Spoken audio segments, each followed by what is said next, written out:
Ma'am, good morning po. Yes po. Ano ma'am, employees entrance po. Doon sa baba. Dito ma'am. Kabila. Thank you po.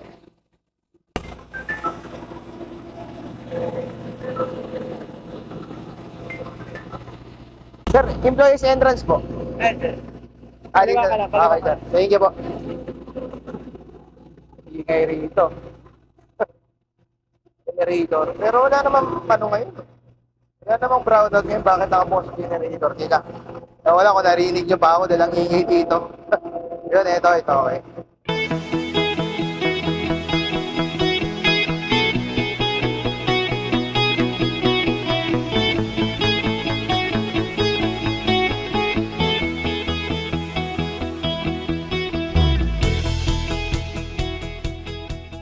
Hindi ako makapagsalta doon, ang ingay. Bali, yun yung pinakaunang booking natin sa araw na to dahil at double book siya. Ang ayoko lang sa pagdo-double book, kapag medyo natatagalan talaga, naiipit yung pangalawang booking. Kaya yun, ngayon nagme-message na yung pangalawang booking natin na nasa na raw yung pagkain. Medyo, syempre, sa part ng pagiging isang delivery rider, medyo nakakaano yun. Minsan nakakaanoy. At syempre, kung magmamadali ka, kumbaga imbis na ano ka lang, tawag dito chill lang, kailangan mo talagang madaliin. Syempre, demand yun. I mean, binayaran nila yung serbisyo natin, kaya kailangan atid kagad natin. Wala eh, ganun talagang buhay. May mga pagkakataon talaga na parang, ano mo yun, manlilit ka sa sarili mo na minamadali ka na ibang tao. Parang, delivery boy ka eh, dapat yatin mo kagad yun. Basta may mga ganun akong senaryo, may ganun akong pakiramdam sa sarili ko. Pero lagi kong iniisip na ito talaga yung pinili kong career. Ito yung pinili ko na trabaho. Kaya tiis-tiis lang.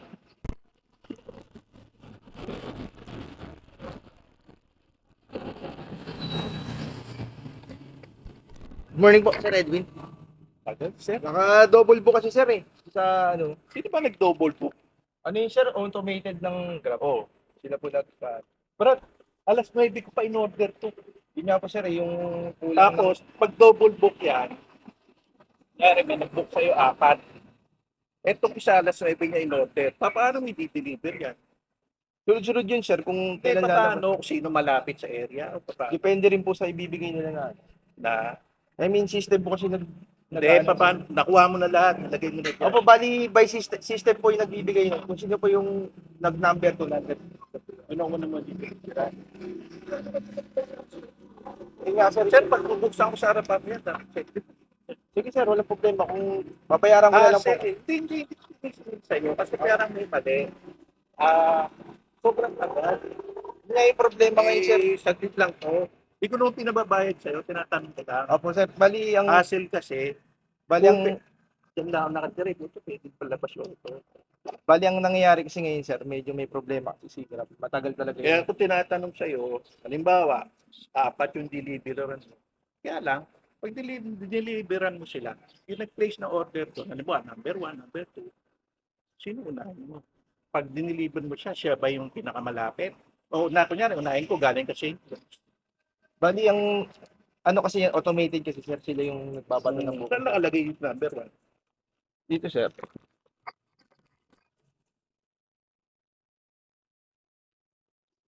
Bakit Brighton? Ayun sir yung ano. Hindi, Brighton mo, hindi makita, malabo mo pa. Ayun yung sir Bright yung na yan. oh. Ito sir yung una. Sa baba na yun. Siya yung numero. Ayan. Yung dali na ba na yung double book na 92. Tapos yun po. Oo, kasi May sinabi three mo stop double book, hindi naman ako nag-double book. Siya naglagay. Opo, yung Grab po kasi yung system automated yan. Sir. Sila po nagbabato sa akin. Bali yan nga po talaga yung problema ngayon. Medyo matagal yung ano. Kaya nag-hire sila ng another 1,000 rider kasi medyo mataas yung demand din. Sir. Hindi, sinabi naman kasi sa akin na mali. Eh yun nga sir, yung system kasi yun sir. Hindi ko na po maano. Sige, sige. Pasensya na. Okay, okay lang. Wala nang problema. At explain mo sa akin. Kaya nililinaw ko lang. Kasi Bali- in-explain ko naman din sa'yo. Makaka-explain ko sa akin. So, Hindi, ang anong nangyayari niya sir, pinlace nyo ng alas 9, tapos umiikot lang yun sir. Tapos tsaka palang medyo ano pa rin naman yan, hindi naman po yung pagpindot nyo ng alas 9, ando doon kagad yung order. Hindi. Kumbaga, may, Pumasok na siya dun. sir, marami rin silang Kaya ang order. problema, hindi ko naman mabigay sa'yo. Dahil wala naman siya binibigay sa akin oras. Wala akong mabibigay sa'yo. Di ba? Okay lang po, Pero kung pwede ko pakita sa screenshot, kung pwede mo, kung ano oras siya na-take yung order. Yun. Kasi dito wala eh. Wala kami nilulot ako. Kaya pinatanong ko sa'yo. Bali kasi yun talaga yung problema ngayon ng Grab, sir. Mataas yung demand. Kung ba may hatid ka pa? Mayroon pa po akong bago. O sige, ako pa nagpapatagal na. Hindi, okay lang po. Oo. Okay lang po. Magagalit yung ano. Sige, sige. Okay na, sir. Okay lang. Salamat.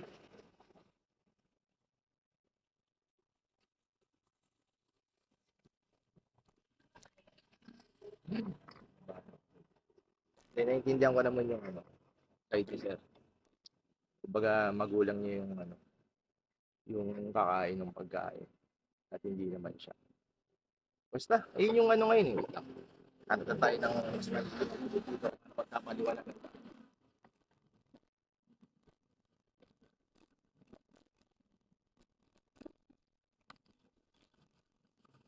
So, yun. Medyo, ang Grab ngayon kasi, medyo mataas yung demand niya. Kaya yung mga rider ngayon, hindi ko alam kung kulang or namimili ba. Kasi kami, only cancel na kasi kami ngayon. Kumbaga ako, kakapasok lang sa akin, siguro binigyan ko lang ng mga 10 minutes kasi. Opo. Kailangan mo pa pa? Ay, wala, may ko yun. Meron ako.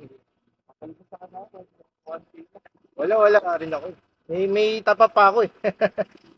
Sige. Ayun, magbalik na tayo. Ano ba ako? Wala na ako. Basta sobrang taas ng demand ng Grab ngayon. Kaya nag-hire siya ng another 1,000 na rider.